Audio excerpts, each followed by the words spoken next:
And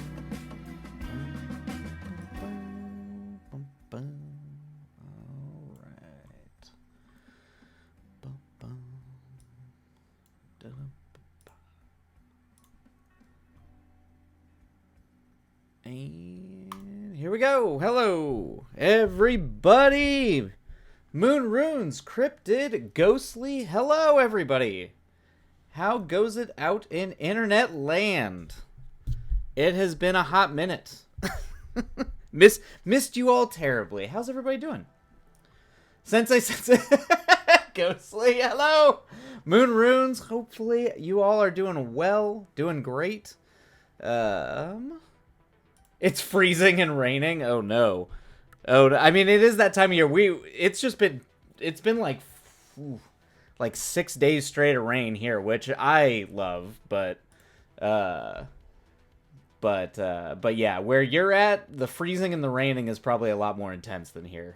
So, does that mean are you getting a lot of like, do you do like cozy, like when you get to like wrap up and it's all cold outside and you can kind of just like wrap up in a blanket and read a book? Are you getting that kind of cold and rainy, or are you like having to actually like drive in it? Because that's no fun.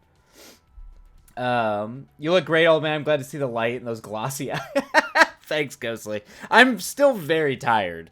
I don't know if you can all see the new floor, the no longer carpet floor nonsense that's going on behind me, but it's coming together. They still haven't finished. Shockingly, they still haven't. They still have not finished. Oh yeah, you have your heated blanket. It's nice. Good, Moon Rune's good. That's kind of. We have more rain coming in, so I'm gonna try to finish my book and enjoy a little bit of the cozy weather. It's just cold out here, been heckin' windy, so I think it feels like 20 out. Yeah, well, yeah, it's that season. This is where we're gonna start dipping real cold. Stay cozy. Stay cozy while you can. You're joking. I have Tuscany, which is a heated blanket. That's true. I'm gonna lose my shit on your behalf. So the city inspector came yesterday, which was very funny. So all I did, they were like, oh, so they replaced all the moldy floors that you've had, and I'm like, yes, but look, they didn't finish anything, and so they got yelled at by the city because the property manager and the contractors were both here. So I got to witness the guy just like start yelling at him, which made me feel justified for the fact that I've withheld rent this month because of all the shit they just put me through. So we'll see. We'll see if I can get them. My goal is to get it prorated so I don't have to pay rent for the period I was literally like living in a corner. I was literally living in a corner in my living room, and that's where I slept because like everything else was torn apart. Yell at those construction hoes. Yeah, exactly. Hell yeah, that's the best. Good on you. Said proud of me. I probably could have gotten around paying rent for quite a while, but if they do push it, it goes to court, and I didn't want to deal with that. But I was pretty fed up. So anyway, but other than that, it's good. I did break my desk while moving it because I had to move all the furniture by myself. And so this is a new desk. It's a standing desk, so some streams may be me standing, because I've always wanted a standing desk. So there might be some future. It's a very nice, fancy desk. So that was my gift to myself for the nonsense I put up with the past month. So there might be some streams where I'll be standing. I don't know if that makes much of a difference, but just in case you all see it. And are like, what the hell? The perspective is different. Self-care, yeah. I noticed the angle was a little different. Yeah, I think the computer's a little lower. I'm not sure. Yeah, it is. It does feel shifted a little bit. So I think maybe the height of like the sitting part of it is. Yeah, it's. I dig it. It looks good. It's nice. Good.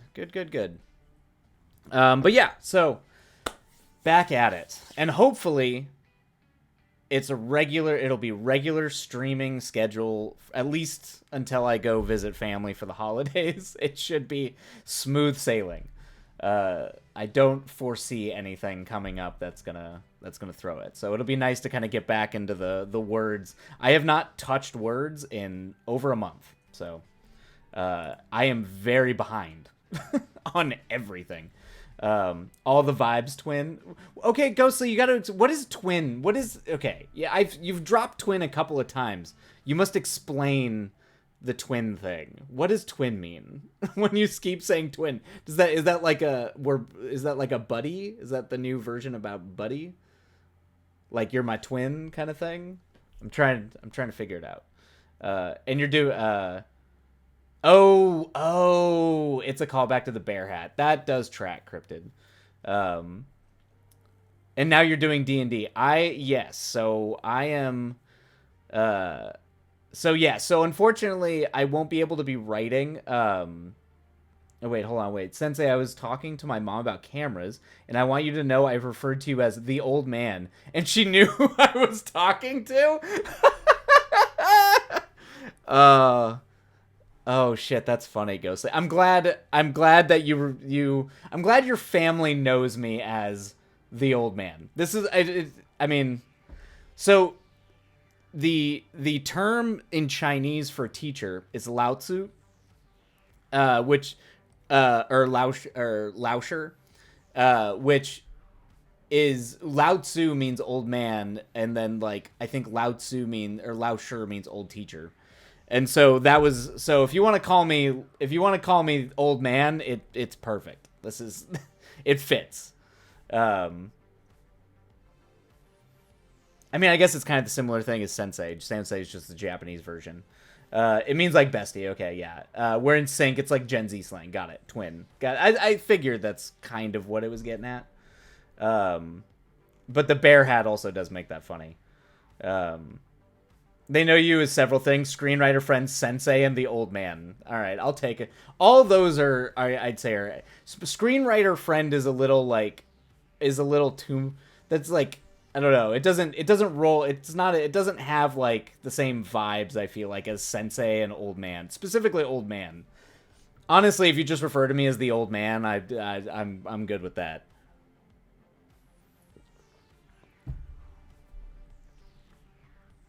Nesting partner knows you as Twilight, Worm Overlord, and Curmudgeon Muppet. Those are, see, yeah, I dig all those. Yeah, Worm Overlord is good. Curmudgeon Muppet works too. That's what you first referred to as the one. That one goes back a few years. I gotcha.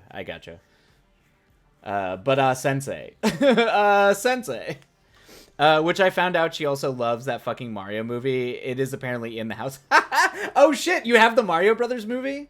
Oh, perfect. You should have a crow. I mean the crow. Yes, I own the crow, or not the crow. Wait, or a crow. I want a crow. Now that I am in a empty household. My goal in life is to get crow bros. But a particle should be dropped on your doorstep, or a parcel should be dropped on your doorstep. You mean like with a crow? Yes. I want the crow. But you have... Okay, so wait. You have it on DVD? Okay. Wait, what? What is happening? What? Oh. Gotcha, Ghostly. Sorry, I was like, what are you talking about? Okay. Hold on 1 second. Ah, yes. Yes, I knew this was coming.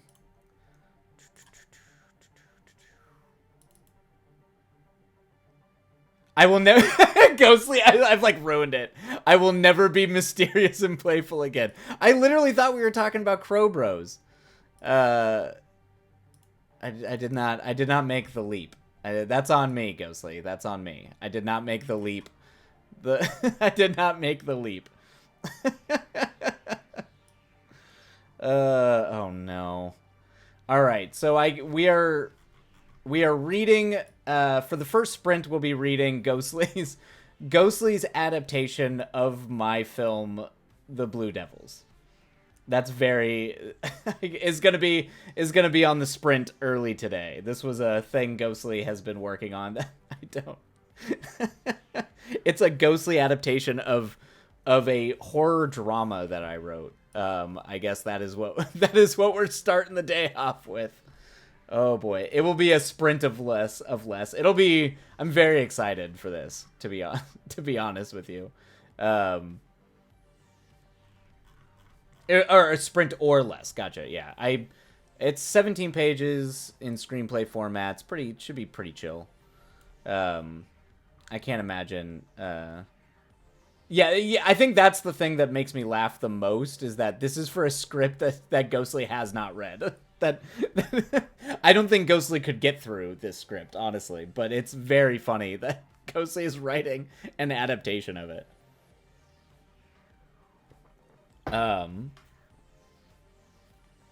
So it's very fitting for Wilight's future novel turned back to manuscript. It does. It's all fits in the multiverse that is the Blue Devils multiverse.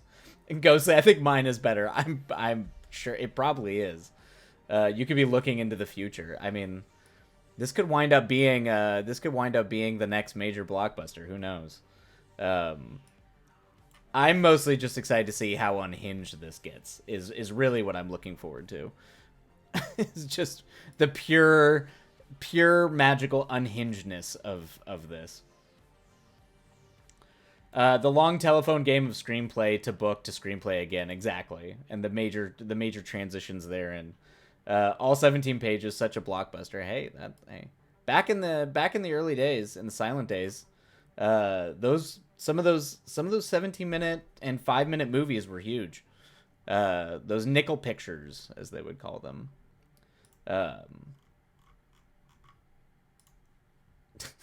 You got a pretentious quote. I already see there's a pretentious non-quote. Oh Jesus. Yeah, it's such a Wildlight would know he was there. I was Sensei, it's 2020, not your youth. Quit peeking. Stop at newspaper. Quit peeking. All right. Let me get this. I would know. I am indeed that old. I am the old man. Let me get this switched over since we're gonna do this first. Do. Pull it up and quit cheating. You were the one who sent like a preview. All right. Let me see here. All right, let's just switch that over. Okay. Oh, I read the snippet. I definitely read the snippet, Ghostly. Okay, there we go. Okay, perfect. All right, so we should be good to go. All right.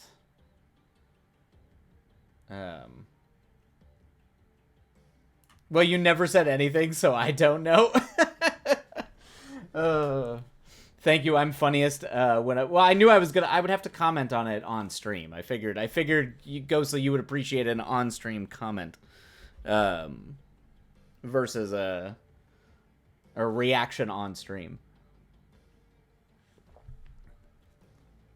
Let's see. Thank you. I'm funniest when I'm at my worst. It's a life skill. Is that how this goes? That might be true. He never does. You just have to accept that. All right. Okay. All right. Well, we still got a little bit of time before we dive in, but how's everybody else doing out there? How's the projects? How are all the various projects going? How's everybody doing? Snake plant happened when I had a horrible... you had a horrible migraine? Oh shit, I'm sorry, Cryptid. Sleep deprived, but upright. That is good. Yeah, I am. So it turns out when they tear up your entire apartment, all the dust, so like my allergies and just all that has been really bad. It's probably why I haven't been sleeping super well. But so I'm still getting through that, but I think we're done with. But every morning I wake up and there's a new layer of dust like over the entire apartment. So, I have one air purifier, but it's like one of the small like bedroom ones, like only for like a small room. So I need to get like a bigger one. So after smoked it, yeah. So It's definitely, I feel like my lungs have definitely taken a beating from during this whole fiasco. Um, but yeah, I know I am gonna be focused on. But yeah, after we read Ghostly's thing, I will be reading the original D&D book because they got I got hired to run an original like white box session for a bunch of actors. So that is going to be an interesting. I get to try to parse and make sense of the utterly arcane, insane rules that is the original white box D&D for a bunch of actors, directors, and producers. It's going to be insane. Um, Germ Guardian will get. Oh, kids are asleep. How's it going? Welcome, welcome, welcome. How have you been? Hopefully you've been well, hanging in there. Hopefully staying afloat. Um, Germ Guardian will get it done. We have 2 different floors. Oh, nice, yeah. Just the usual, taking. I'm assuming kicking ass, or taking ass, kicking names, breaking hearts, gaining hoes. Oh, God bless you, Ghostly. Living the dream. The lawn instrument, obviously, and naturally, I imagined. You got hired to GM a professional D&D game. So I am. So a buddy of mine is wrote, and they are making a film about the beginning of D&D, most specifically about Arneson and Gygax and kind of the tense relationship between those two in the creation of the original D&D. So they wanted. He reached out to me and asked if I could try to run a game for the actors who are going to be in the scene, and they wanted it to be the original white box, like the 1974 version of Dungeons and Dragons. Which, if you're familiar with old school D&D, it is extraordinarily arcane and strange. So I said yes. So I'm doing that next Friday. So I have to go through and read all the rules and going to try to give them the most, I guess, authentic version of what it would be without it becoming just a chainmail war game session. Like, try to keep it interesting. So that's what I'm going to be focusing on, since all the writing I'm doing is script doctoring, and I have to do that off stream. Let's see. I've been in a little bit of a rut. Oh no, Moon Runes. I haven't written as much as I liked. I really need some inspiration. Ugh, I'm sorry, Moon Runes. That sucks. I mean, you'll get through it, but being in the rut is just the worst. Oh no, kids are asleep. End of my rope tied a knot and hanging on as one does. Man, what is with this year? I feel like this year has just been getting like punched in the gut over and over again. Well, I hope it turns around. Kids are asleep. I really do. Ugh, I'm sorry. It writer's block for sure. It sounds like Moonrune, you're kind of dealing with the same thing too, like being in a rut, not being able to like either feel inspired or just not know what to do. It's hard, man. Like writer's block is brutal when it hits, and particularly when you need to get through things. It's just and there's no real like good way to get over it, except for the only thing that ever has worked for me is to just not do it for a while. I don't know. It's a bummer, but like, and sometimes it's hard. It's hard when you're getting paid to do it, or just need to get it done. I have 2 of them. If you need anything, let me know. I'll send photos. Yeah, I forget which adventures they are, but I have like 2 of the white box ones. Yeah, so I'm trying to avoid doing anything too like late, because already when they released the Greyhawk setting, they added classes and all kinds of stuff, like the Paladin and all that. So I'm trying to give it the, like, this would have been close to whatever the first finished version of it before they rolled out the white box. So I'm trying to, where there was no Paladin, it was just like Fighter Man, Mage Man, and things like that. So I'm trying to keep it as like, I guess, closely authentic to that. I've been using the Oblique Strategies deck to help folks with writer's block if anyone. Oh shit. Oh, is it like a random I'm not familiar with that. Kids Are Asleep. Oblique Strategies. Is that like a just a like an idea prompt deck kind of thing? Like it just gives you like various like random, almost like improv prompts.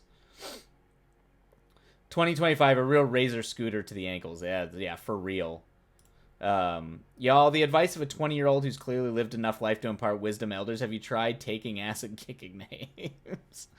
It's musicians. Oh, cool. Oh, it's for musicians. I want to see what this is. Okay.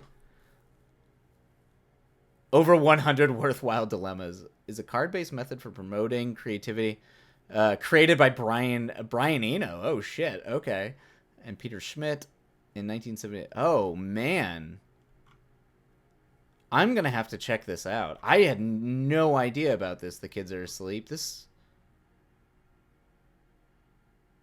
combined in a single pack offered them. This does feel like something that like a bunch of electronic era musicians would come up with. This is cool. A gnomic suggestion, aphorism, or remark which can be used to break deadlock or a dilemma in a situation.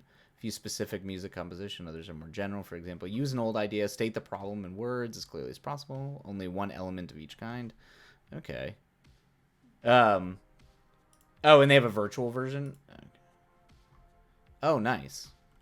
Oh, so a virtual deck. Well, maybe if you're having a hard time, maybe it's a good way to get over writer's block. I'm gonna bookmark this. Thank you, Kids Are Asleep. I'm bookmark. There we go. Add bookmark. Add. There's even a virtual version. Yeah, that's fantastic. Yeah, you could do polls on air. That's true. Yeah, I could do it on stream.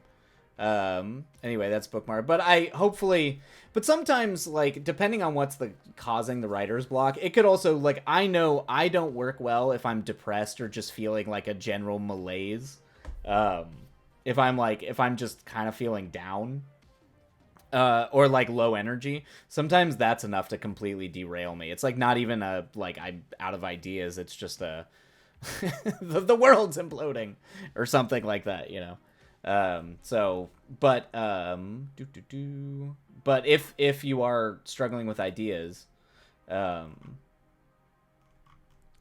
would, I'm going to second to try that thing, because I'm certainly going to try it. That's super cool. Why just writing prompts on stream? Nice. Oh, I've started pulling on air. Yeah, that's great. That's a good idea. That's what I keep telling myself when I go back and read Barma Thurman's The Proud Tower, and I'm like, oh yeah, the world is falling apart. It's fine. Like it's like even back, the world's always in a state of just falling apart miserably. You know? So it's like, yeah, I guess just try to do what you can with that, but don't let it completely break you down. That's the key. But it's definitely important to remember that moods exist for a reason, and sometimes you just gotta roll with them, or the struggles or whatever it might be. I know. As grumpy as I was about not being able to write while they were tearing up my floors, and that was like 3-4 weeks of that almost.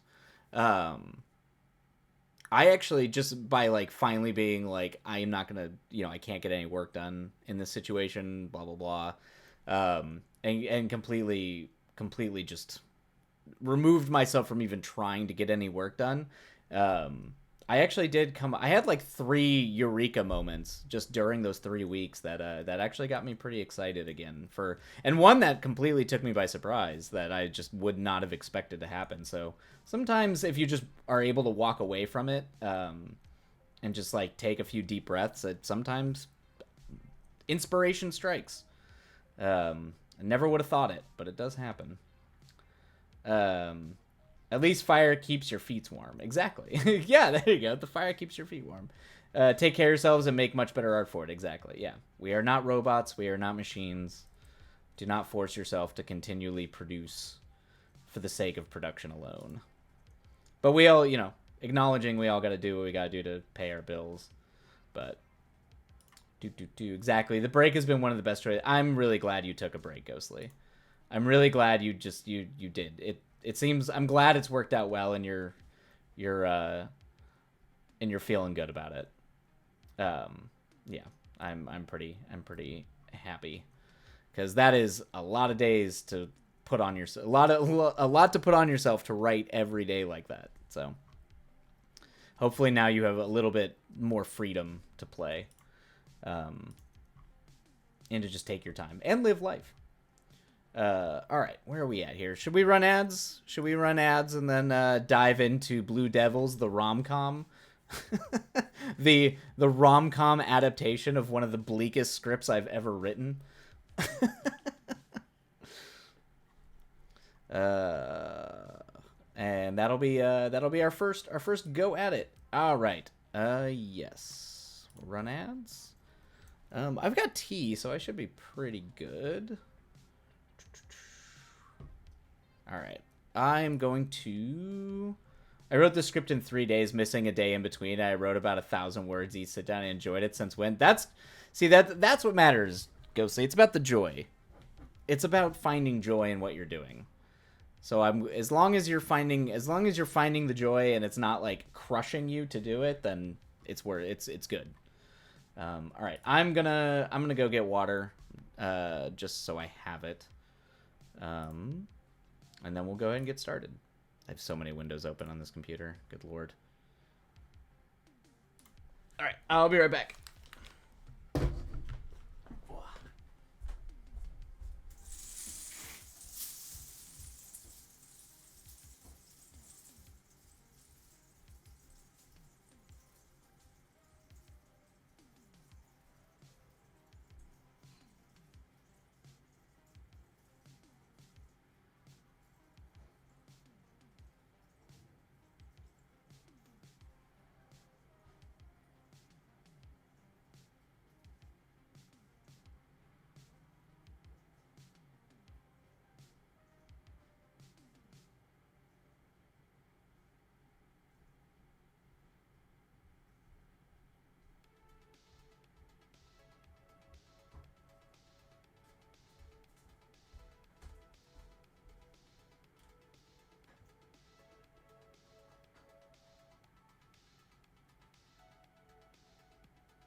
Oh boy.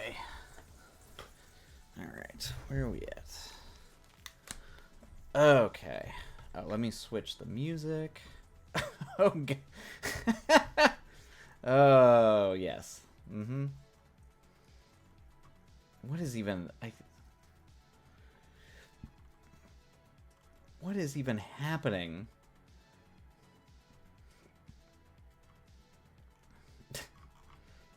Welcome back. Yeah, I just kept scrolling and I was like, whatever conversation was happening. Paper. Oh, gotcha. You're toilet papering my stream. Naturally. All right. I'm gonna put some tunes on. Bum. Let's go and get rid of that.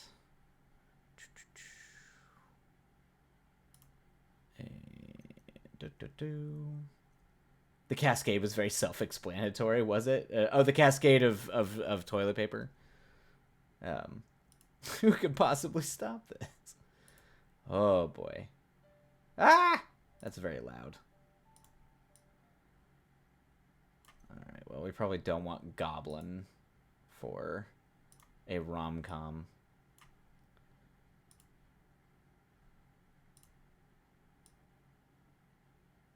There we go. Okay. Keep the music hopefully down a little bit. It was more calm than Rom. Okay, naturally. I figured as much. Okay, are we back? Looks like we are back from ads. Okay. So, we are going to... Okay, time to lurk. Yes, yes, yes. Lurk away. Thank you so much, Cryptid. Yeah, for everybody who is writing, feel free to mute as we read. But we will we'll switch over to regular sprints um, uh, after this. I think it should only take one sprint. All right. Good luck with the words. Kids are asleep, and we'll see ya. Or I guess you're lurking, so.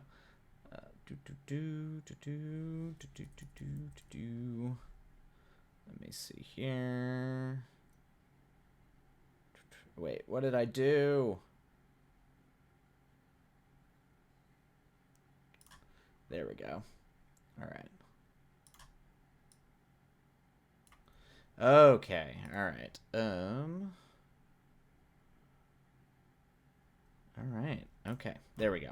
Sorry, I've moved everything onto one screen now, so there's like a million windows open, so it takes me... So I'm still trying to figure out the best way to organize it.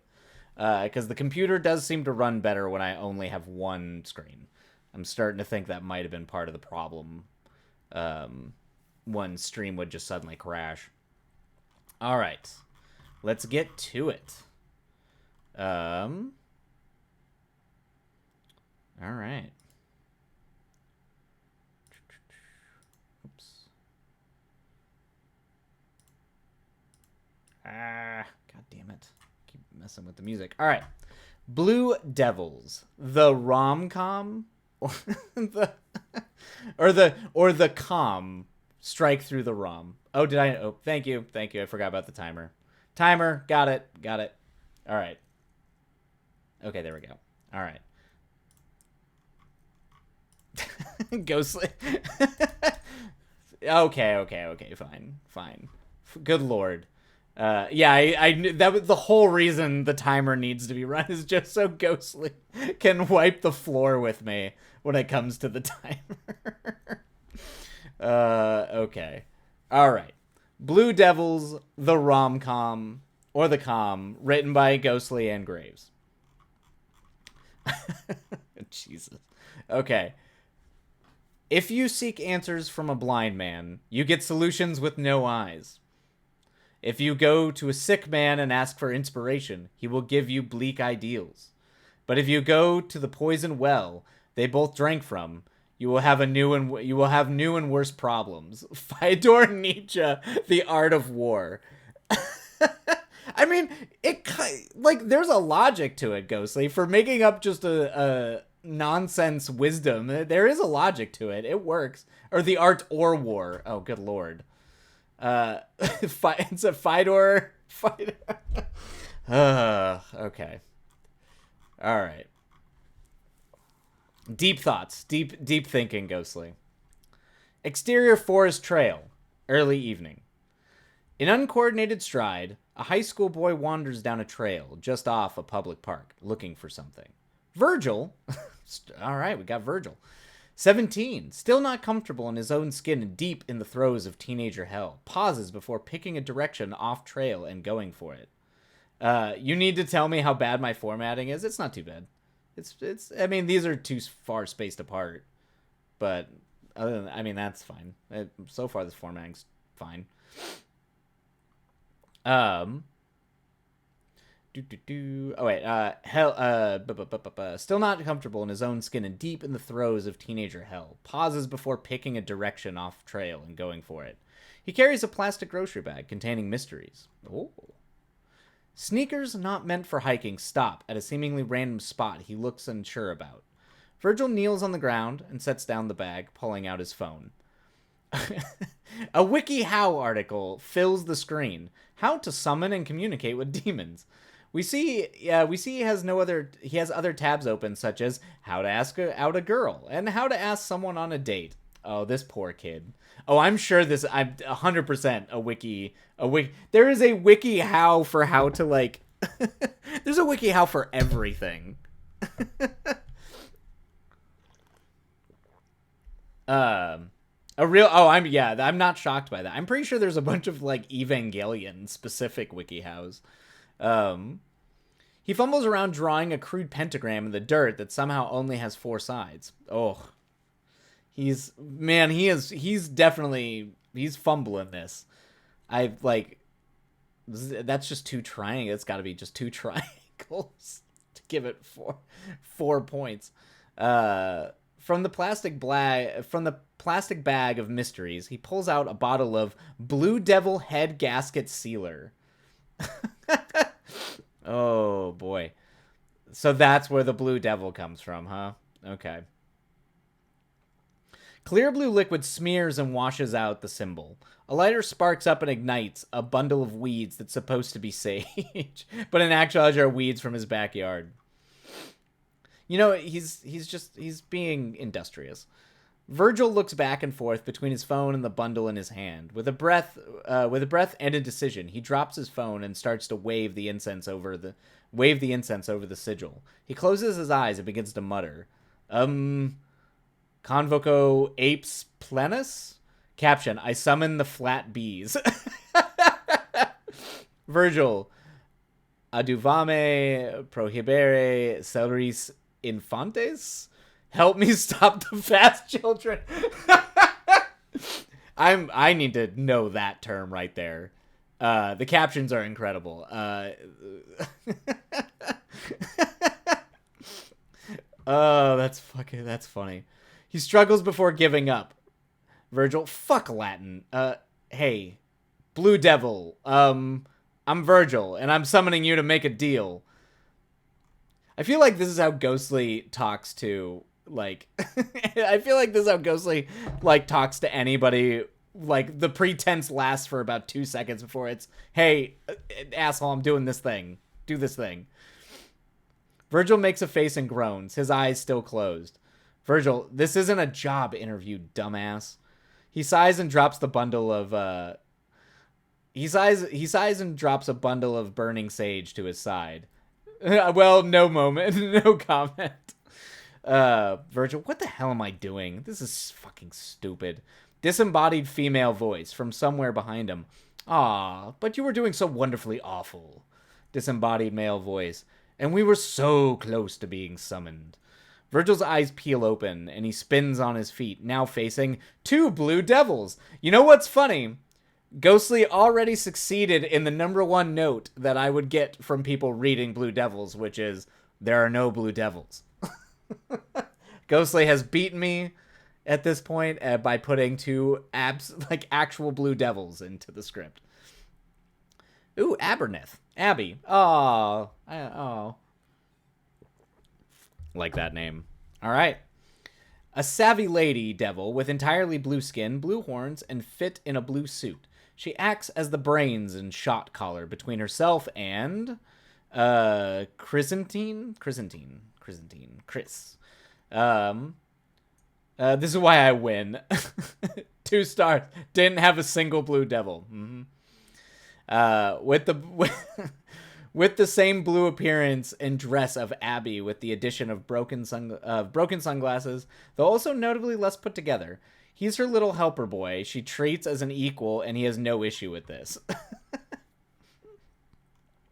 Virgil stumbles back over the pentagram, knocking over the Blue Devil head gasket sealer. Shock, surprise, the whole 9 yards. The Blue Devils look torn between mild amusement and annoyance. Always with the damn head gasket sealant. I told you not to lie to that stupid mortal. Chris, it was a joke. I didn't think they'd write a whole ass article about how to summon us with car fluid. Oh, I love that there's an actual wiki article about how to use gotta use this specific car fluid. Abby walks past Chris, her eyes on Virgil, but her words not meant for him. You do it to yourself, Chrissy. You give a mortal an inch. Right in front of Virgil, who is looking up from the ground, she plucks a leaf from his hair. They run with that shit. Nice. Good break in the dialogue there, Ghostly. Virgil is shaking with breaking the dialogue with an action. It's good. It's a good little moment. Virgil is shaking in his little Nikes in the sights of the intimidating demon lady. Whether it be the fact that it's a lady or a demon having that effect, we'll leave that up to interpretation. Oh. Virgil, yes, we're real. Yes, we're here. And yes, you summoned us, regretfully. Chris, strutting up. And yeah, we're hot, too. Are you sure? Are you sure Chris isn't like Virgil? Chris is, I like this. Yeah, we're hot, too. Bet you didn't think that was gonna happen. That's funny. Virgil, trying to compose himself. Who are you? Abby, big sigh. Did you not just summon us, dumbass? Plot twist, there is indeed a romance. Chris, clearly we're rejects from the Blue Man group. Oh, that's a good line. that's a good line, Ghostly. Abby, shut up, Chris. Since kids these days just go spewing Latin without looking shit up, I guess I'll explain. I'm Aberneth, and my associate here is Chrysanthemum. And since it's not painfully obvious, we're the Blue Devils. Shocker, I know. Virgil, wheels still turning. You're blue? Chris, holy shit. Check out the brains on Brad. How did you figure it out? Was it the title? Or was it the Cerulean competition? And here I thought we were being so discreet. Chris is cut off by as Abby elbows him, her eyes still on Virgil. Ignore him. He's cranky because you interrupted his daily rewatch of Little Monsters. What? Oh. Chris, representation is important, Aberneth. Abby ignores Chris and nods for Virgil to get himself up. Abby, well, here we are. Who are you, and what do you want? Virgil stumbles up to his feet, maintaining a little distance between him and the devils. Shouldn't you know that already? Abby, what do you take us for, kid? Santa? Chris, he's not too far off if you rearrange a few of the letters. Abby talks over him, something she does often. What have you bothered us for? Virgil swallows and bruises his hands, or brushes his hands, brushing debris off his pants. Well, I wanted to make a deal. Oh, busies. Sorry. Oh, gotcha. Busies. Busies. Swallows and busies his hands. Sorry. Busies his hands, brushing debris off his pants. Abby and Chris are already done with this kid. Abby dry. You don't say. Chris. And here I thought I was going to get to utilize my fiddle playing skills. Abby snaps her fingers and a folding chair appears behind her. She sits down and lights up a cigarette. Very cool. Very cool. I think you spelled it correctly, Ghostly. My brain wasn't registering. Abby. Look, I don't have all day, kid. Lots of bastards torment and paperwork to file, so you do me a favor and quit wasting oxygen. Oh, man. I like we're leading into the poor devils and they're overly bureaucratic. They're... yeah, when you're contract-based. Virgil psychs himself up and puts on his big boy pants, not really appreciating the condensation. Fine. I need help asking out this girl from my math class. Abby and Chris go slack-jawed. Chris, you have to be fucking kidding. Say psych right now. Abby just buries her face in her hands. This is an overworked and overqualified woman at her wit's end. Chris starts to wave his hands like an overstimulated theater kid. That's a great description. If you were writing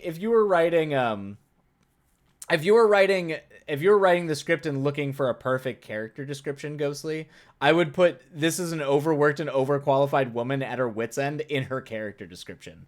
That is a perfect essential descriptor for a character that you're trying to set up. Chris starts to wave his hands like an overstimulated theater kid. Chris, do you know who you are?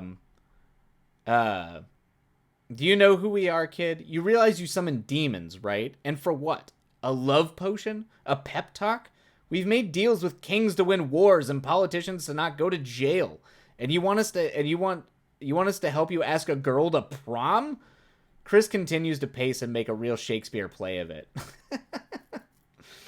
Chris, what has this world come to? Devils used to be the last resort of the desperate. Now we're called on for basic interpersonal problems? Do I look like fucking Dr. Phil? I do like this Chris meltdown quite a bit. Virgil, bless him, looks equal parts hurt and embarrassed. The baby boy is doing his best. You have to describe him as a baby boy. That's funny.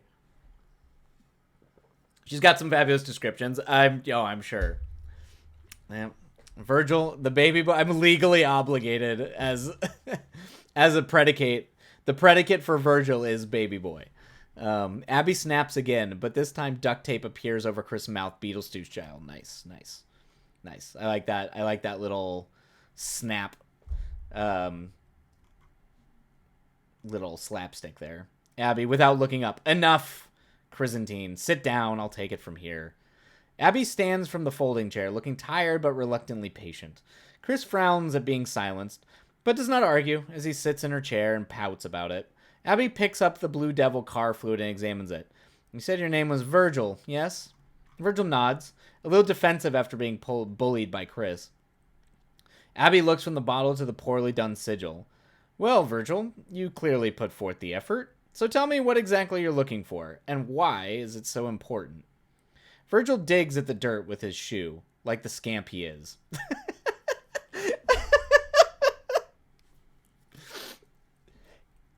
Tell me how...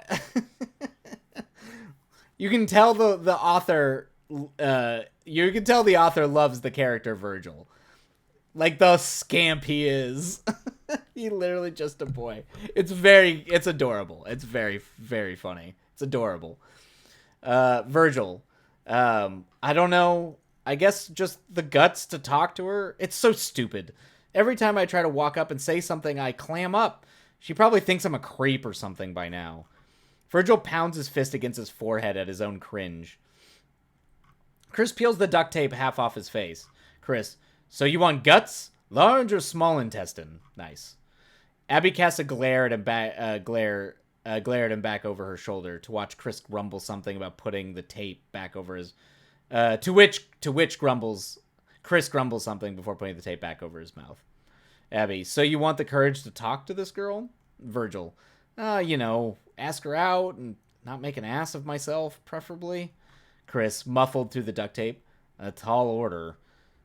Abby rolls her eyes but ignores him as she continues. And deals with the devil have pretty hefty costs, right? Virgil, unbothered. Yeah, you want like my soul and stuff, right? that's I do like how frank he is. He just, I get it. It's good. Abby frowning. You don't seem too torn up at the idea. Virgil shrugs. I mean, I'm not doing anything with it. Yeah. Hell yeah, kid. Chris, still muffled. I like this kid. Abby squints at him for a long moment before holding up a finger. Abby, one moment, please. She spins around to Chris, pulling him aside by the shoulders. Chris is unfazed by the manhandling. Abby in a hush.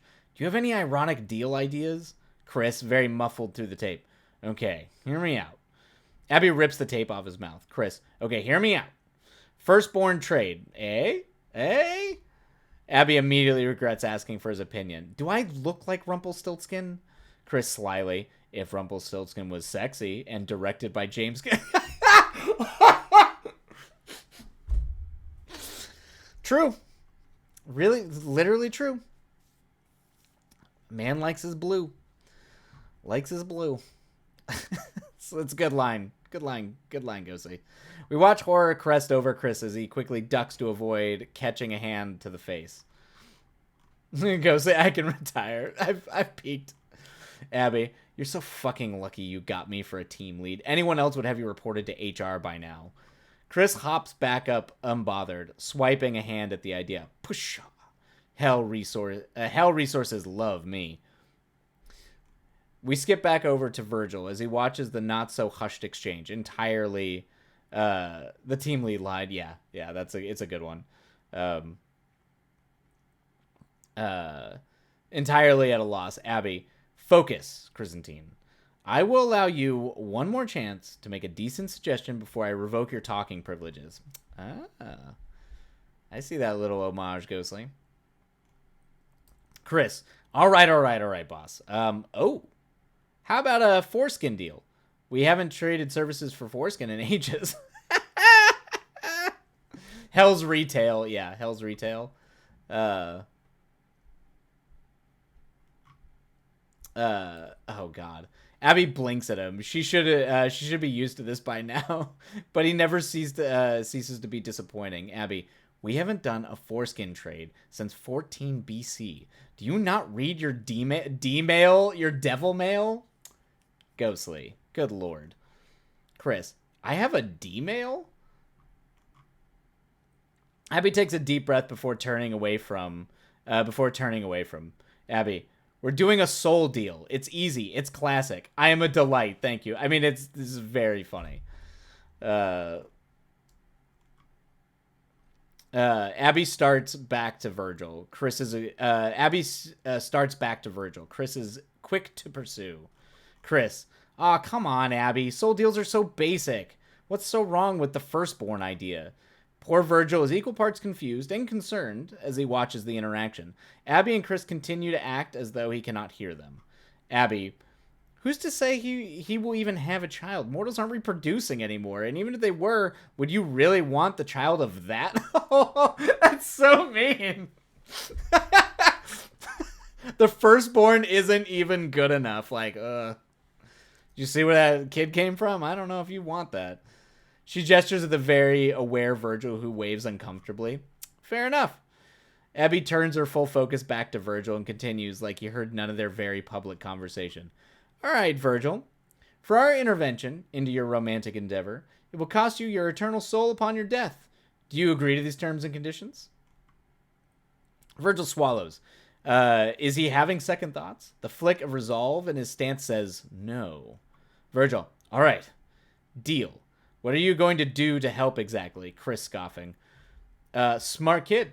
You're a smart kid. You're a used car salesman's wet dream. Abby, ignoring him. We cannot make this girl feel any kind of way, but we can make you as irresistible as possible, with the charm to match. Abby waves her hand, and a blue string appears between her fingers. She holds it up. Abby, this is a strand woven by the fates themselves, from the garments of King David. So long as you are in possession of this thread, you will have no fear of appearance. It will transform your image.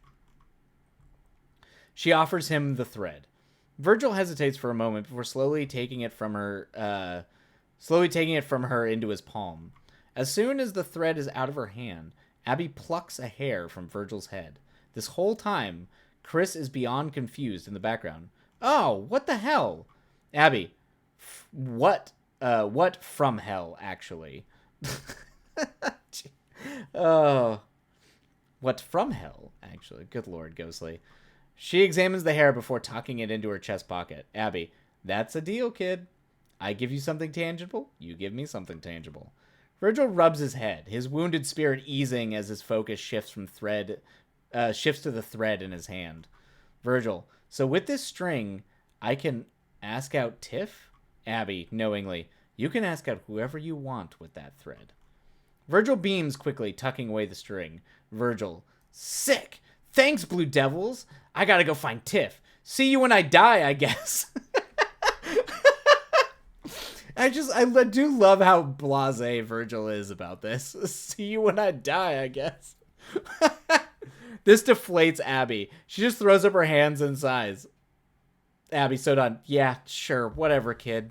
With a goofy grin and a wave, Virgil runs back off into the woods back towards the trail. Abby shakes her head. Abby, kids aren't even fun to mess with anymore. Chris walks up beside, so very lost in the sauce. What the fuck was that? Abby, disappointment. Chris, a thread woven by the fates made from King David's garment? Where the hell did you get that? Abby, don't be a blue bimbo, Chris. The fates knit, not weave, and King David didn't have access to polyester. Chris, slow, baby. You lied about all that? Abby kicks the Blue Devil car fluid. Abby, it was a stray thread from one of my old sweaters. Chris, beyond shock. But the deal, Abby. Abby, oh, Chris, you still have so much to learn. It's called a placebo. If you integrate the idea that a thing will do something, confirmation bias will do the rest. Chris, so you're saying that thread is that just a string? Abby, precisely. And for his confidence, he had that in him the whole time. Poor simple creature just didn't know how to find it on his own. What? This is, they're like hell. This is very, very silly. Abby snaps her fingers. A pair of Ray-Bans appear in her hand. She slips them on. I held up everything I said I would. Abby glances back at Chris, sunglasses on. Take notes, Chrysanthemum. Chrysanthemum. That's how you make a deal. Chris is mystified, a smile slowly creeping up his face. Chris, you conniving bitch. Fuck, you're good. A small, cruel smile picks up the corner of her mouth. Abby turns and starts to walk into the woods. She snaps her fingers and looks over her shoulders. A cigarette now between her teeth. She slides the glasses down just enough to look over them. Nice. Great description of the shot. Abby, keep up, Chrissy. I sense there's some head gasket sealant calling us. Oh, that's great. And the end. Ghostly, you've definitely done a fantastic play on the Devils at the Crossroads motif, for sure. That was the best. Oh, the conniving bitch one. Hey, sometimes you luck out with a table read. This was a delight, Ghostly. This is very, very, very silly. Also just a good time. I can tell you had fun with this. And you had a nice play that no magic was had. They just BS'd a kid to find his own confidence and then got his soul. It's good. This is a good time. Your formatting's fine, Ghostly. Don't worry about your formatting. At some point, usually a script writing software will solve all these issues, so you're not doing it manually. But did you do all this in Word? Because if you did, you spent a lot of time formatting this. Because that's pretty solid format. It was awful. Yeah, we need to get you on like some free screenwriting software if you're gonna do this, because it spends way too much time having to format, which you shouldn't have to do. It's just way too time consuming. Because I used to when I was in middle school or early high school, I used to write. I used to try to write scripts in Word, and they usually looked a lot like this because it's about as close as I could get it. Did I do the screenplay thing right? Yeah. I mean, it reads like a screenplay. Yeah, you nailed that. It reads like a screenplay. So you're totally, yeah. It's all about finding how you want your screenplay to sound and feel and work. You clearly describe in great detail the shots that you're very, like, I guess I would say passionate about. Like, you have a very clear, like when you talk about how the Ray-Bans, like this bit, the cruel smile picks up the corner of the mouth. Abby turns and starts to walk into the woods. She snaps her fingers and looks over her shoulder, cigarette in mouth, and then the glasses slide down. Like, I know that frame, but yeah. Oh no, Moonrunes, I have to head out. I wish I could stay longer, but I still have some things to get house clean wise before bed. Moonrunes, definitely go take care of that stuff and get some rest, and hopefully you feel better and slowly start to get out of the rut you're in. But yes, have a great night. Take care of yourself. Rest up. If you're around Thursday, we'll be streaming on Thursday. So we'll catch you then. But have a good night, Moonrunes. And yeah, thank you so much for stopping in. Always the best seeing you hang out. But yeah, like it's not about being too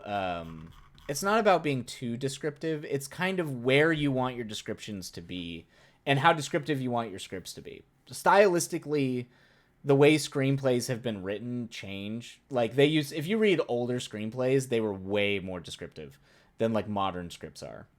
So it's just, that's kind of why I try to like let you find your own voice in terms of how you want to develop writing a screenplay versus like, here's how you do it, here's how you don't do it. Like the sort of like the unwritten rules of screenwriting can come in time to just kind of like help be clear, because like a script that you're writing to have people read and and explore is probably going to be different than, say, like a shooting script, which will be a little bit more technical and more like detailed in like technical boring specs, less like literary. But I wouldn't worry about any of that right now. I'd more worry about developing how you want to go about writing these scenes in a way that, like, the more descriptive you can be with less words is always going to be the recommendation. But don't generally focus too much on, like, am I being overly, you don't have pages of description, and that's the only time you're really going to get in trouble. um Kiddo, are you gonna tell your sensei what you told me? Okay. Oh, wait, what? um I care most about the emotion. I care most about the emotion being clear. From my theater experience, I always appreciate. Yes, yeah. That's good. That makes sense. Um, from my theater experience, yeah. So I mean, I think that's a strong starting point for you, particularly coming at it from as a performer, as talent. If that's what helped you as talent, then that is something you should definitely focus on, because actors obviously have to read scripts. So if making sure that the emotion is clear, that is a good trend. That is definitely, unless for creative reasons you're trying to kind of obscure how people feel in this moment as like a creative choice, I wouldn't. I'd say if that's something that you found helpful in the way that you like to approach the scene and the performance, then I would say then focus on that. Like, make it very clear. Focus on when you're describing what's happening outside of just basic blocking. Then yeah, focus on the emotions. Um, so that's I think that's probably if that's kind of how you felt, then I'd say focus on that. Like, use that as your starting point. Because it reads like a screenplay, and it does, and it's very, the motivations and the emotional state are very clear. Um, um, Whispers that you like this better than novel writing. Oh, is that so, Ghostly? It might also, you might be. It's also new. Well, Sensei, I might be going to the dark side. You might be going to the dark side, as in you might be enjoying screenwriting. I I remember you attempting screenwriting and being like, this feels alien, and oh, it is mostly dialogue. That's true. It is mostly dialogue. And you do love dialogue. You are very good at dialogue too. So I would, yeah, you're not wrong. Maybe. Maybe. Have you ever tried writing a play, Ghostly? I know you've performed on stage, but have you? Because since plays are almost exclusively dialogue, very very explicitly they don't do a lot of direction, because that's supposed to be up to the director or whoever's directing the play. So they usually keep direction very minimal. It's been a few years, but I do have a play. Okay, okay. Um, there are certainly screenplays that there. I mean, I know he's kind of a he's a bad example, but he is kind of a famous example for having, like, all his scripts are almost just straight dialogue with very little direction. But like Woody Allen's a good example of that. Like, if you go back and read the script for Annie Hall, it's almost straight dialogue. Or I'm trying to think, what there's another what is it? There's a few other comedy writers out there. I'm trying to remember that that write that way, where it's just very basic, very stripped back directions, and it's almost exclusively dialogue. Um, no, every script I've been in, every script that has blocks of description. Wait, really? The For your stage performances? It's been way more than the screenplays I've read. On the play, really? What? That is, oh man, really? Um,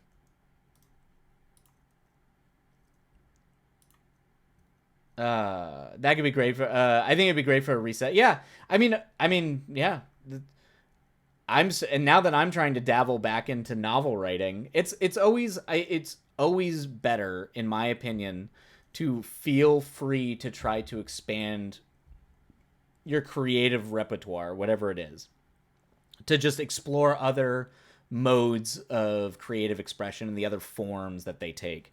Because I do think that whatever you end up landing on as being your preferred artistic expression, the other ones will inform that. So if you end up just screenwriting for a while, there's absolutely no shame in that. And I think it's good. I think it's actually healthy to do that. Yes, all the plays I have had massive descriptions. Look up the Spiral Staircase script for the play, not the movie.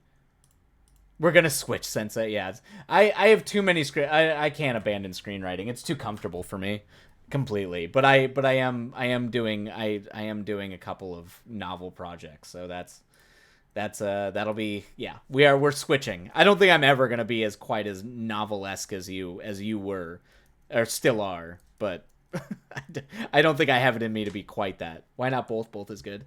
It would be both. It would be both. And I'm also, let me see here. I'm the Spiral Staircase. Let me look at this. I'd be shocked. Is this for the movie or wait, hold on, or is this for the play? Prose will always be my baby, but I'm spicing it up a bit. Yeah. I mean, the reason I moved into screenwriting so well is because I primarily did poetry over prose. I did short story writing, but I never really did a little bit of prose, but it was mostly poetry. And I feel like screenwriting can lend itself in that way a little bit better. But you're spicing it up a bit. Good, Ghostly. Definitely. It's always good to spice up your relationship with your art. Maybe someday, if I lose my mind entirely, I'll write that insults animated show script I've dreamed of. Hell yeah, Ghostly. Hell yeah. I absolutely think you should. What the fuck? Wait, is this? This can't be the script. I think this is just the text. Oh,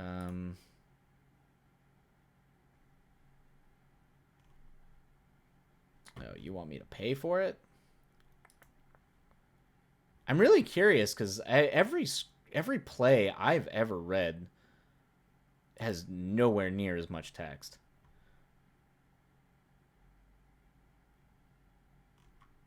Oh, that's a... Wait a minute.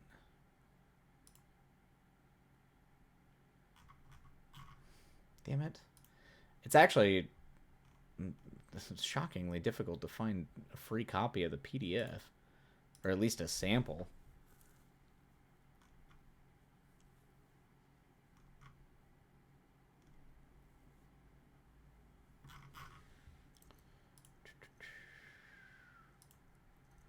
I did a read through for the Spiral Staircase in high school, and I was the description reader. Water was on standby. Good. Okay, that might have been like a special case then. Here, let me like, if I look up like our town, let me see if I can get I used to have, yeah, by Thornton Wilder. Come on. Okay.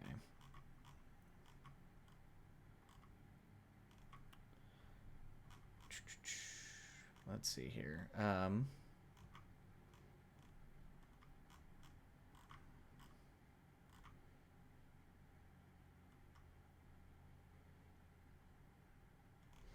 Okay, here, let me see if I can put this on screen really quick.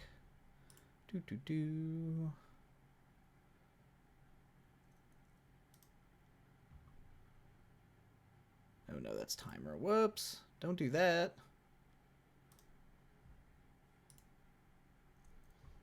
Oh yeah, Faust is a good one too. Blue Devils kept reminding me of it. Yeah, I was like, I mean, that is like the perennial deal with the devil story. Let me see here. Safari. Okay. Okay. Let's try that. Okay. All right. You should be able to see this, Ghostly, hopefully. Okay, so this is one of my favorite plays. But it's like this is how wait, if you haven't read it, man summons demons to learn secrets of the evil demon steals the Pope hat. That is true. That is actually kind of what happens in a way. Sounds like a sick guy. So this is so if you could so this is what I usually when I see plays outside of like Shakespeare, usually you get like things like Act 1. You get the general artistic description of how the parameters by which the director needs to perform the show. So no curtain, no scenery. The audience arriving sees an empty stage and half light. Presently, the stage manager, hat on and pipe in mouth, enters and begins placing a table and 3 chairs downstage left and a table and 3 chairs downstage right. He also places a low bench at the corner of what will be the web house left. Left and right are from the point of view of the actor facing the audience. Up is towards the back wall. These are, just very technical terms. That's a block. I mean, that's a block. But then, I mean, it's a block of description, but that's not a lot. And then when you get to the actual play, we have the monologue. Here's an action. A rooster crows. And then we have more dialogue. He stares at it for a moment, then goes upstage. That is parallel with the back wall, toward the left. So if you notice, as you go through the script, he approaches the table and chairs downstage right. There's little inserts. It reads more like a screenplay. You get, that's not, the block is just for tech crew. Yeah. It's literally just describing how the stage needs to be laid out for a very opening moment. But when you actually get through the actual play itself, the descriptions, it's all dialogue. A train whistle is heard. Stage manager takes out his watch and nods. So that's... Oh, and that's the end of the sprint. Welcome back for everybody who was muted. We're just going through looking at some plays. And then we come down. And then we have cross action here. So that looks like it's a block, but as you read the play, it's almost... And then we get into the actual Act 1. So that's just the intro. Then we get into Act 1. It's just dialogue. With a few... Joe goes off, Dr. Gibbs stands reading his newspaper. We have the stage manager, dialogue, and then it continues on. So it's a lot of plays, particularly like a lot of the more famous plays, particularly like the one, they don't have a lot of description. So I want to read the play that you sent over, though. If I can find a free copy of it, I'll give it a look, because I just have not seen a lot of plays that have like massive descriptions. Most of them tend to look like this, at least in my memory from when I was doing stage. But what I will say, Ghostly, is I don't think you're being too descriptive at all. And if you want to, you should definitely focus. If dialogue and the emotional like point of view of the character is what's important to you, then just focus on that. Like, even if you don't even want to be as descriptive, you could just be like, in a descriptive or poetic way, describe how the character's feeling, how it changes their feeling, and then just have the script be nothing but dialogue. You're free to do that. There are scripts that exist that are like that too. So it's mostly just finding kind of what you become more comfortable with as you, and you're only going to be able to tell that with time as you write. Or as you get more comfortable and are confident in kind of what you feel is more in your style. Mayhaps I would look at my play again. Play or screenplay. They're similar. They're similar art form. I think plays do tend to be much more dialogue heavy than screenplays are, but just by the nature of everything. But I think you nailed it, Ghostly. It read like a proper script. I think you knocked it out of the park. And it's also a delightful read and very, very funny. So your intended goal was extraordinarily successful, I would say. It was a mystery thriller set in colonial America. Oh, that sounds badass, Ghostly. You wrote a mystery thriller for a play? That sounds cool as hell. At least just like from a premise and as a play, you don't see too many like interesting like mystery thrillers. Oh, let me start the down timer really quick. All right, there we go. All right, down timer's going. Or at least I don't remember seeing too many mystery thrillers on stage. So now I'm very, very excited to read that if you do ever go back and revisit it. All right. Shall we run ads? Do we need? Oh yeah, we'll need to run ads. Thank you. Think Headless Horseman type? Yes. I mean, the tale of Sleepy Hollow is one of my favorite American like folk, folk tales. So I am a big fan of the Headless Horseman story. Thank you. So, except not supernatural. I mean, yeah. I mean, there's. I guess without the. I guess without the. So I'm assuming what you mean without the supernatural is that there's no like hint at the supernatural, because even the Washington Irving story seems to imply that it's not supernatural, that it's just that they scared Ichabod Crane out of Sleepy Hollow. They essentially pulled a prank on him to scare him out of town. We drove through the town in the middle of the night when we moved back to Mass, and I was damn near lost my mind. Oh shit. Oh, first American serial killer type. I gotcha. Oh man. Okay, that's dark as shit, Ghostly. I was gonna say same. I grew up on Sleepy Hollow. Um, damn near lost your mind. Yeah, I was like, anytime you go through those old like covered bridges, like the wooden covered bridges. I don't know if there's a proper term for them, but they're the weird bridges that you can go through, where purportedly the Headless Horseman stalked Ichabod Crane. You're brave to go after serial killers, Ghostly. I don't even go after serial killers. That is actually a topic I generally don't touch. Or not a topic, but like a subject matter I tend to avoid. So you are brave. You are brave to go after that. Covered bridge is right. Yeah, we have one in the next town over. Yeah, I always love the way they look. It always reminds that's like an East Coast thing. That final act of violence ended what came to be called the Red Autumn from October 3rd to November 1st. 5 of the 43 village people were murdered. What? Wait, whoa. Is that a line from your play, Ghostly?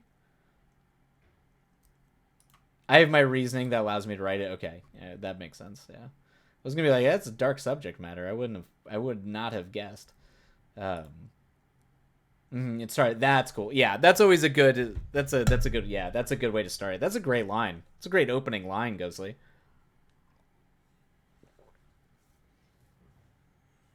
It's a very ominous line. Yep.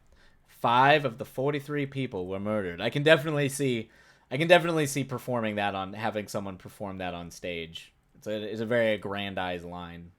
It has weight to it.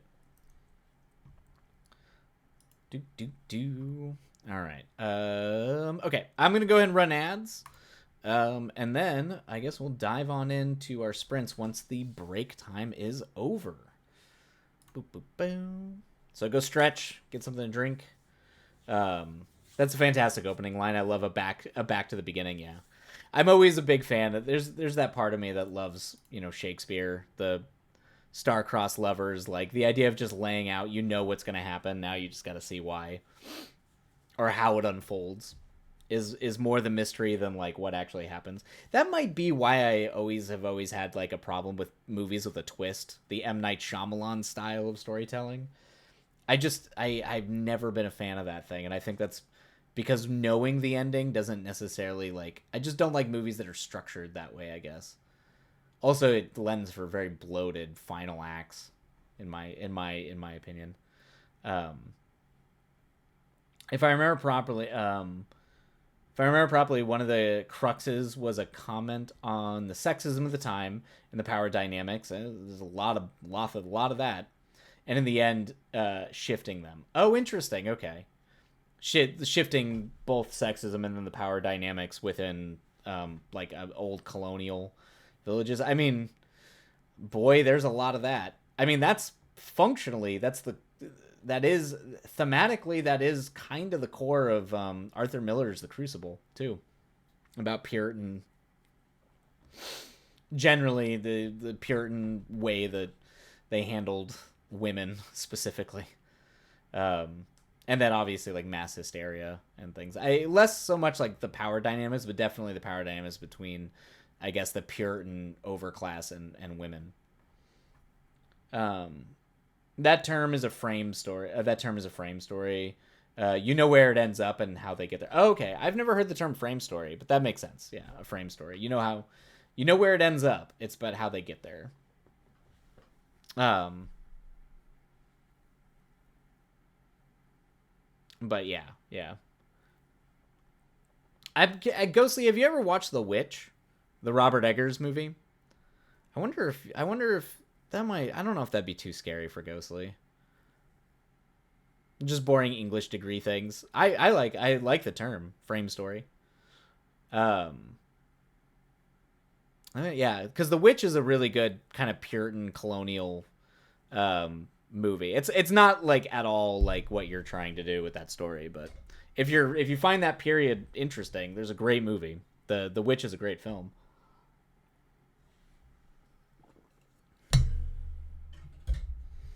Because that one is definitely supernatural. It's about witches.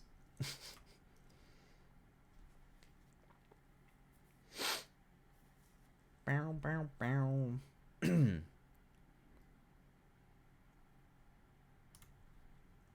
Bow, bow.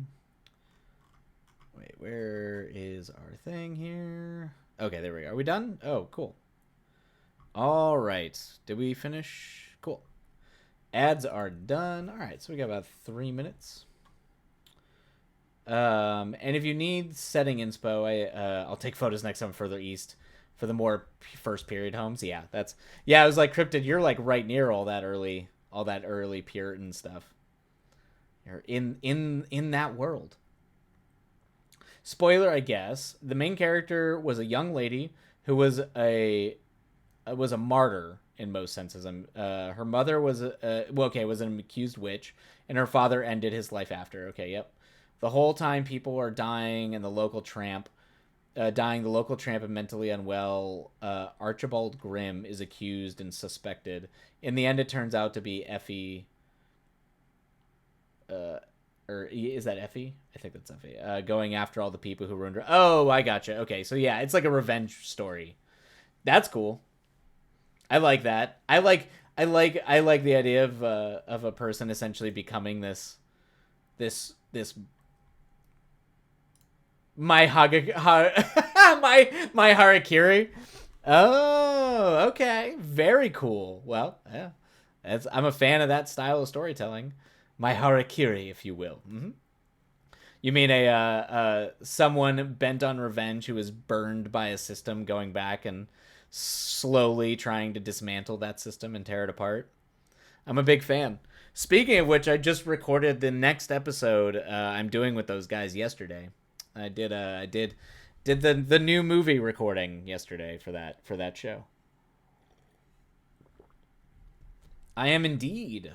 The town I'm in is further west, so most of the homes are here. Here are Victorian, but further east you'll get more of the Puritan era settlement houses. Okay, okay. If dismantle system means end the lives of the problems, then yeah. Usually that's a little bit more narrow. That's a little bit more narrow, Ghostly, but yeah, it's fair. Yeah, yeah. It's it's interesting. I generally didn't like revenge movies for a long time, or like revenge stories, with the exception of like Count of Monte Cristo. These ones that like really dive in deep to the um I guess not just I don't want to say the ethics of it, but the complexity that exists within revenge, instead of it just being like a cathartic, satisfying, like you got revenge and it's over.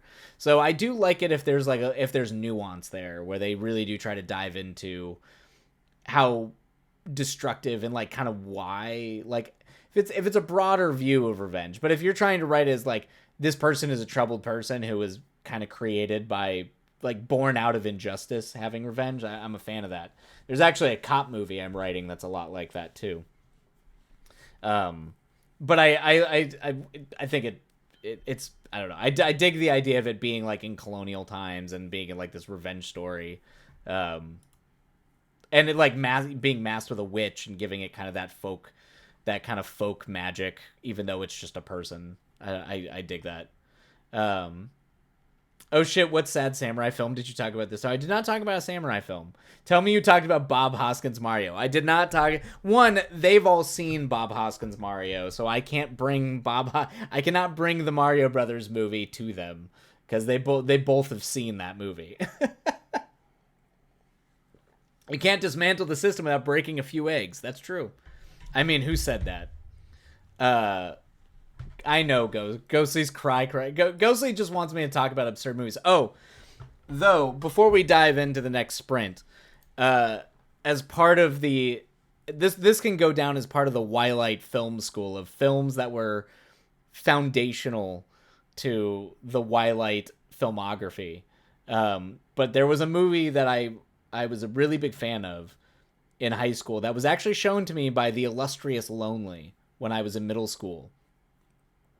And I think it's a movie that Ghostly would really like. Um, Also because it has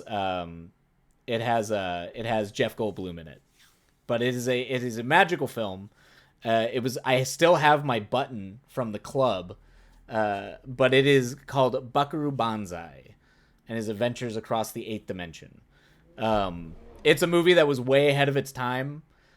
It was like trying to do the off the wall comic book movie type thing before, like back in the 80s, before that was ever a thing. But it's Peter Weller in like probably my favorite role. Like it's up there with like RoboCop as like one of the best Peter Weller roles ever, or like Naked Lunch. But it is an unhinged comic book madhouse of a movie. Just watch the trailer. Just go on YouTube and watch the trailer. It is amazing. So that is my that is like my, I know, because usually you always joke that I watch miserable, sad movies all the time. But Buckaroo Banzai and the Adventures Across the Eighth Dimension was like a big, I like one of my favorite films when I was in middle school and early high school. Um, Make them watch Rubber. I should make them watch Rubber. That's a good point, Ghostly. I saw a post about that. Ghostly, is Rubber just about the killer tire? Yeah, the movie. Yeah, exactly. Cryptid. That's what it is. It's about a tire that murders people. It's also one of the weirdest French films I have ever seen, and Ghostly is probably one of the only people I know of who's seen it outside of like my weird film group. I've heard of that. I watched it when I was 7 years old. I'd have to go back. I have not watched that movie since I saw it in the theater. Ghostly. I'd have to go back and see if it holds up. If it's worth talking about outside of just. I just remember that movie being so weird. Um, that poster is such Sharknado vibes. Yeah, it was like a legit movie. People like really, they really pushed it as like this avant-garde comedy. Was kind of, I guess, the best way I would describe it. I would never have guessed that's a French. It's French. Oh, it's very French. It's very French for sure. It's very French from that era. From like if you watch like French movies coming out in the 2010s, it's very French. It's in that sense, in that period of French filmmaking. Um, I wonder how my opinion has changed in the past 13 years. It's so French. It is very French. Okay. All right. We got to dive in. We're going to go in and do, we're going to go ahead and do our next sprint. I will be reading, but obviously chat will be alive and well. So for everybody out there who is trying to do words, happy writing, and we'll catch you on the other side. Happy writing, everybody. And we'll see you. And away we go. Oh, there we go.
All right, everybody, that is the end of that sprint. That one actually snuck up on me, but we did mostly just chat.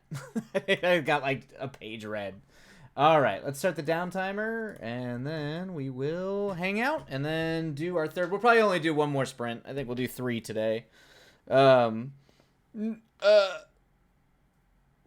which moment was it? So no, so there is. So Return of the Jedi was like. There's a moment narratively that completely defined, I guess, that completely defined, I guess my outlook on life starting at a very young age. But there was like a narrative moment in the movie Return of the Jedi, and also just the fact that like a clear allegory for the Viet Cong is just a bunch of cute teddy bears. Like, well, forever is probably what started the Muppet madness with the Ewoks, but no, like there's an actual like dramatic moment in the movie that like as a kid like rewired my brain and how I think about the world at all. Because I had never seen it before in any movie. It's kind of like when you read a piece of fiction or something like that, and you're just like it like blows your mind for the first time. There's a very, very specific moment in Return of the Jedi that was like foundational for me. Ghostly, you've flown too close to the sun? What do you mean? What happened, Ghostly? You're getting your comeuppance right now for being a bully? What? How are you getting your comeuppance? Oh, is it because I'm telling you to watch Star Wars? You don't have to watch Star Wars. Oh, you're crashing. Oh. You're being sleepy. I gotcha. You're old now? Hey man, that's real. That's real. I get that.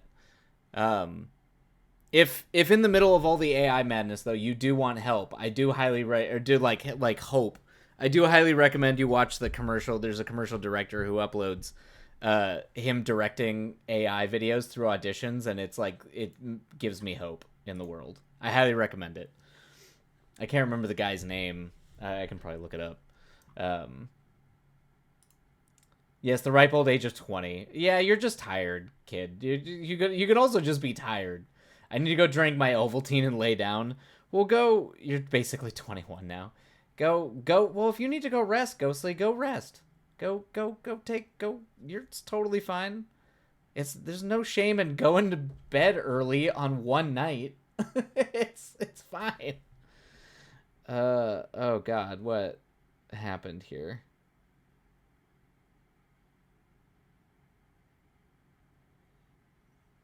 What the fuck are you guys doing? Jesus Christ. Ugh. Okay.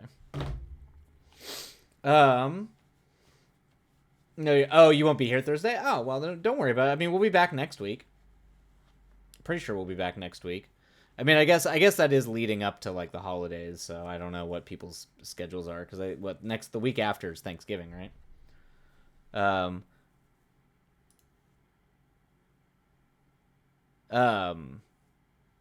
Oh, it's apartment shit. It's just apartment shit. It's them. It's just bullshit. It's the shit that is making my blood boil, but I'll deal with that after stream.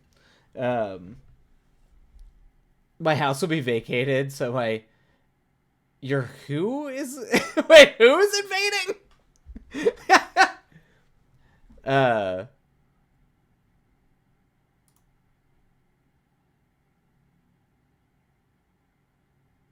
You're Jews? What do you mean? What does that mean? What does that mean? I said what I said. What the fuck? Okay, as long as it's not the corpus. No, that's quiet right now. For now, at least. Oh, your Jewish friends are coming over. That's how you refer to them?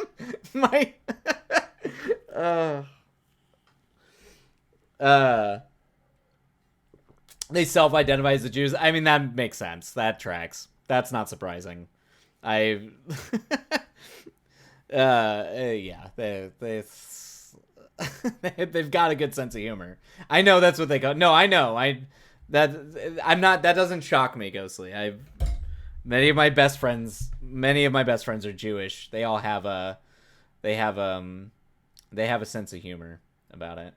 Oh, are you hosting for? Is it Passover? I mean, is it Passover? I don't think so.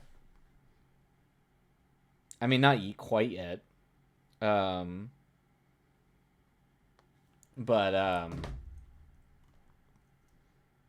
well, you have fun with that, Ghost. But we'll be around next week too. I mean, unless you're gonna be gone, for all the holidays. But we'll be around, Ghostly. So if you need to go to sleep, you go to sleep. Don't feel like you gotta stay hanging out. Oh, let me run ads really quick. There we go. Go stretch those legs. Get something to drink.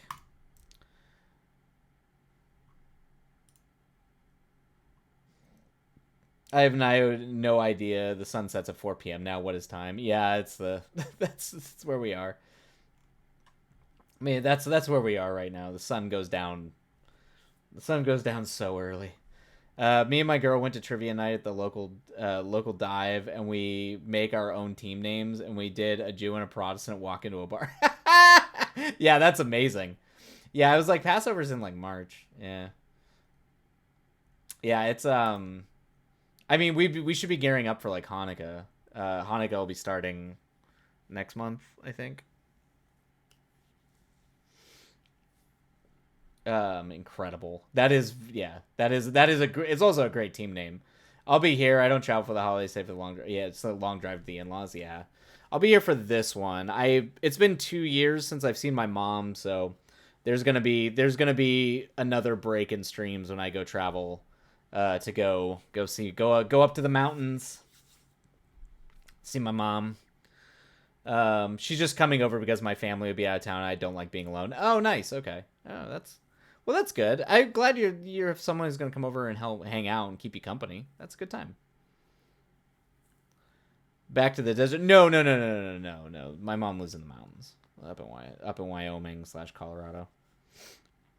So I'll be up there visiting friends in Colorado I haven't seen in a while, and seeing my mom.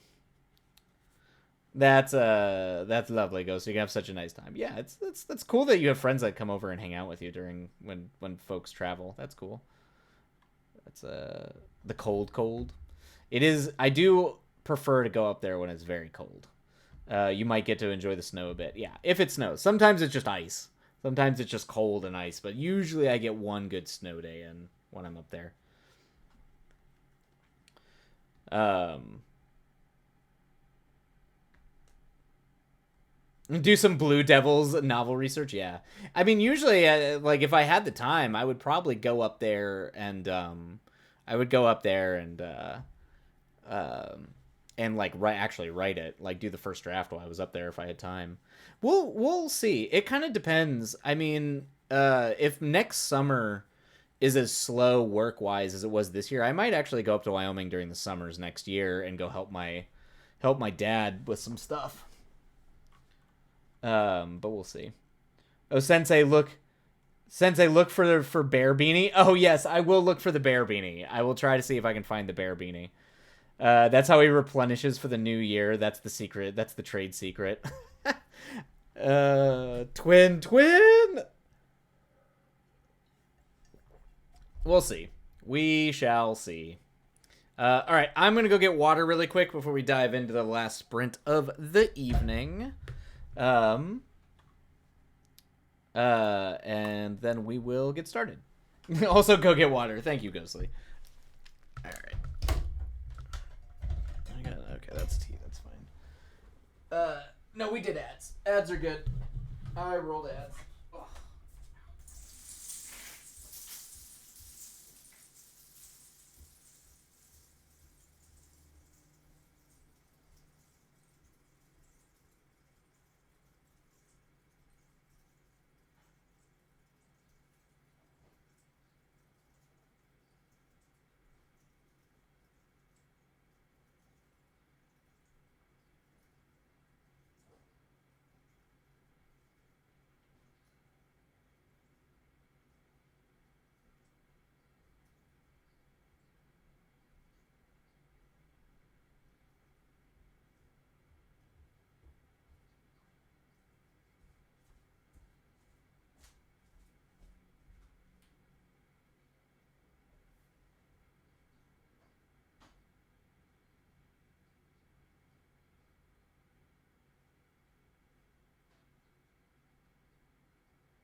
Okay. What? What happened?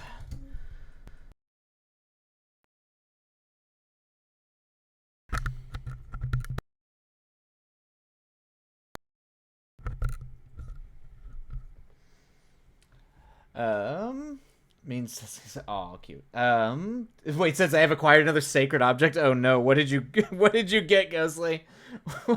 What sacred object? What ancient arcane object have you acquired?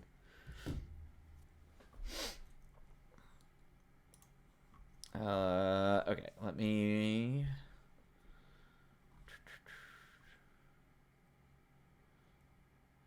I have a leather trench coat. Cryptos and Nokia. You have become the crow. Ghostly. Hell yes, kid. Hell yeah. Well done. Well done. Only the coolest kids wear trench coats. I wore to church. Fuck yeah. Hell yeah. Rock on. Yeah. I was like, good.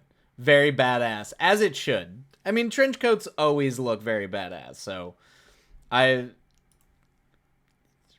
you're you're becoming too cool of a kid. You're becoming too cool, Ghostly. My father, who was already there, was like, "You're the crow now," and I said, "No, Matt. No, Matt Smith." Oh wow, the doctor, huh? Um, that's very funny. Well done. Well done, Ghostly. I think I'm in full support of you going full trench coat. Either Matt Smith or Crow. Whatever direction you take it, it'll be cool. That is how this works. With bear beanie and trench coat, bear beanie, trench coat, and camera, and you are an unstoppable force, Ghostly. The world will not be ready for for whatever you've got up your sleeve. I'm very proud of you too, Ghostly. That's badass. All right, let's dive into the sprint, shall we? Let's go get the words. Let's pretend like we're doing work. All right, happy writing, everybody. We'll see you on the other side. And away we go.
Oh.